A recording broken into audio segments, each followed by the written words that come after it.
ব্যাংকের উদ্যোগে আজকে শীতার্থে মানুষের মধ্যে কম্বল বিতরণে সম্মানিত সভাপতি এই ব্যাংকের ম্যানেজার জনাব মুজিবুর রহমান সাহেব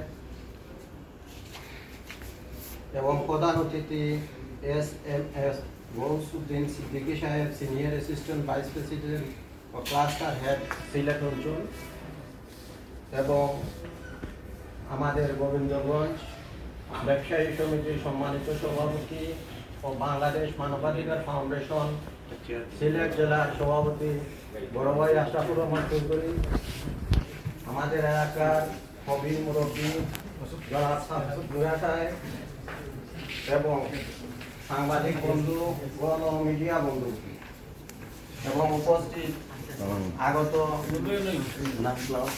সকল সদস্যবৃন্দ, আসসালামু আলাইকুম ওয়া রাহমাতুল্লাহ। IFC আল আরাফা ইসলামী ব্যাংকের উদ্যোগে যে শীত বস্ত্র বিতরণ অনুষ্ঠান, এটা মানব অধিকার এর জন্য একটি গুরুত্বপূর্ণ উদ্যোগ।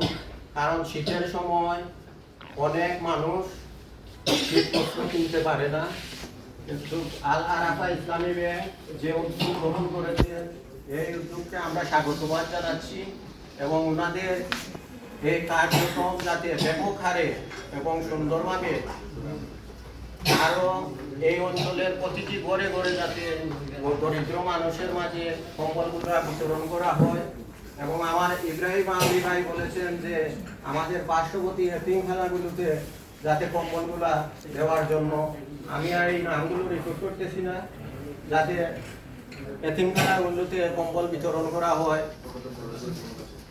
আর আপনাদের এই ব্যাংক কর্তৃপক্ষকে সুন্দর উদ্যোগের জন্য ধন্যবাদ জানিয়ে আমি আমার বক্তব্য শেষ করছি। আসসালামু আলাইকুম।